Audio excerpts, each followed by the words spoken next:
there's a couple of different tweets here, a couple of different stories. Alberta remains one of the most conservative places in North America. But let's start here. Most conservative voters say they don't trust media reports on party leaders. Yeah. You think? Oh, yeah. I mean, I saw firsthand why you should not trust the mainstream media. We had video of their interactions with us, and they were still reporting it a completely different way. They did this during the Freedom Convoy, where hundreds of independent journalists were just streaming what they saw, and the media from their little glass castles were reporting something completely different, telling you, don't believe what you just saw. You must believe us. And so that sentiment is bleeding over into this. And so when Drea told Judy Trin of the CTV, nobody trusts you anymore, it plays out in the polling over and over and over again. They just don't want to believe it. Can you bring that back up? Can you guys bring that back up? Over half of conservative voters don't trust what they see or hear about federal party leaders in media during the current election campaign.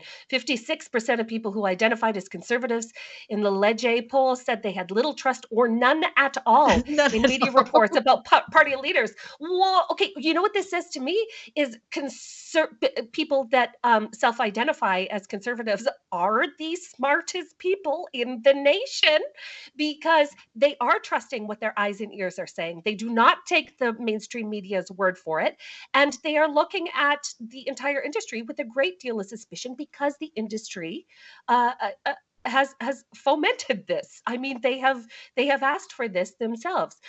It's so funny to watch the mainstream media be like, but why do people want to defund the CBC? Why don't people have trust? Do you want to know why? Because of this thing right here. Because of this thing right here. This is the biggest BS detector that you've ever seen. Because when Rosie Barton lies to you, you can just go and find out the truth. When they tell you something about what's happening, perhaps in the media room of the debates commission, and they say, oh, there's a scuffle started by Ezra Levant, and then you go on to X and you're like, no, it's the crazy guy from Ricochet that started that interaction, and the crazy guy from Hill Times started the other one. You can check for yourself in real time. You can check the lies. And so, of course, that's why they also want to censor the internet, is because they don't want you fact checking them in real time. Well, and this is also why they hire their own fact checkers. The people that they hire as their own fact checkers are just spin doctors that are going to reinforce their narrative, the same as all of their expert panels. We've seen this time and time again, where the mainstream media will tell you a lie and then bring on paid experts to bolster their lie. It is crazy. It is just they're crazy. Paid experts that are not just paid by the CBC.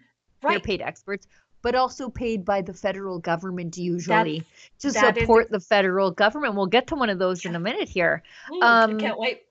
Yeah. So anyway, that's the thing. That's why just remember, that's why they want to censor the internet, because the internet is where you can fact check their BS in real time. Right. And congratulations, conservatives. I'm proud of you. Like, I'm proud that we're the ones that are calling out this baloney and putting a nail in the coffin of the mainstream media in Canada. Like Elon Musk likes to say, we are the media now. We are the media now. Yeah.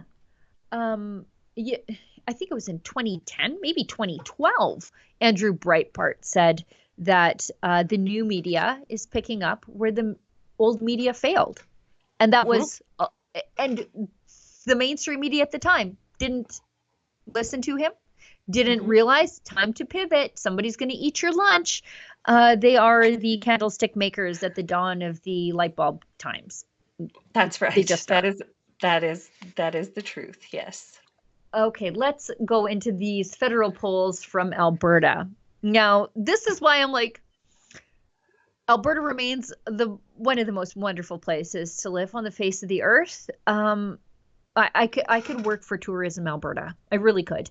And I would do it for free. But this also tells you how wild the polls are. Because which one of these do you believe? There's a 23-point spread between these polls. So federal polls in Alberta, Angus Reid on the low end has the Conservatives up 20 points. And on the high end, Abacus has Alberta up 43 points. So Leger is at 32. So who do we believe here? This is why I'm the only poll that really counts is on election day. I have no inkling right now of what the internal polling data looks for the Conservatives. But look at this. Looks like a pretty wide spread there in Alberta. But the only poll that's 100% accurate is an exit poll where people have just left their polling station and admit to what they just did behind the cardboard divider. But like we saw in the American election and more recently in the Saskatchewan election, if you would have listened to the pollsters, it was Kamala Harris that was going to take the American election, and it was the Saskatchewan NDP that was going to take the Saskatchewan election. And those two things were the furthest thing from the truth.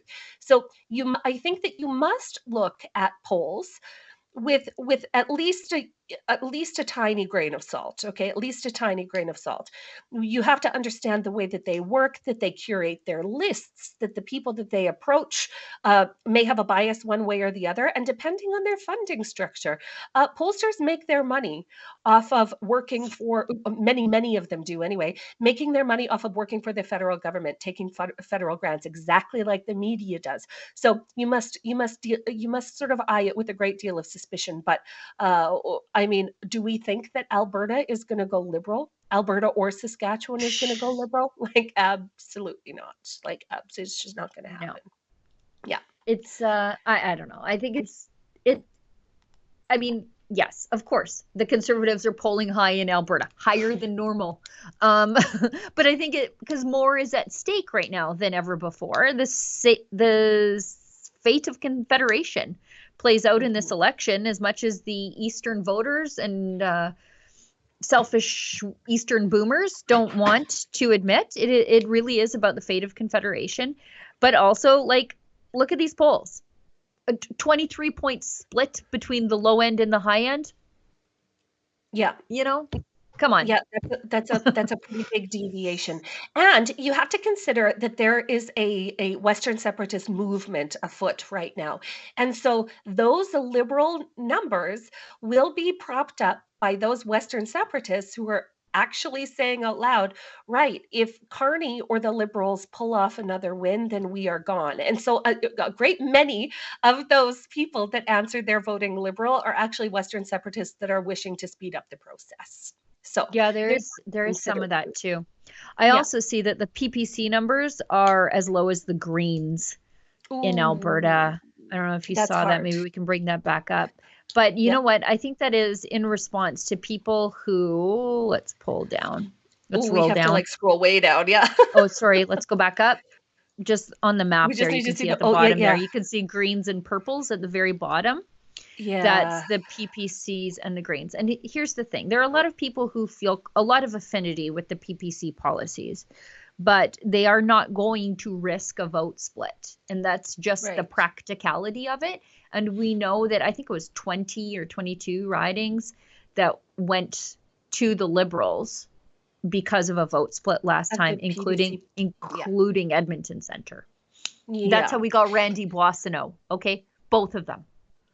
Yeah, and it does bear mentioning that the Conservative Party can absolutely adopt some of the policies of the PPC. One of them, some of the more popular policies of the PPC. There's nothing prohibiting the Conservatives from doing things that the PPC sort of floated first, because let's not forget the PPC was talking about the downside of immigration 5 years before any other party was. And so now that it's sort of mainstream, now that leaves the door open to the Conservatives to do some of the other things that the PPC was saying they would do. So let's maybe hope that they consider that. Yeah.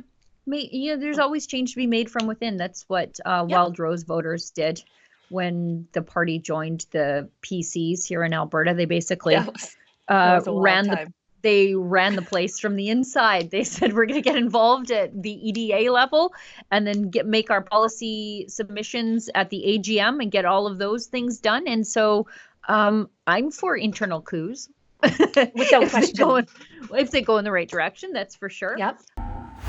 Do you agree with me? It is time to make Canada great again. And that is why we at Rebel News have teamed up with MCGA Hats to introduce, well, the fashion sensation of 2025. Oh, and by the way, these beautiful hats, they are made in Canada.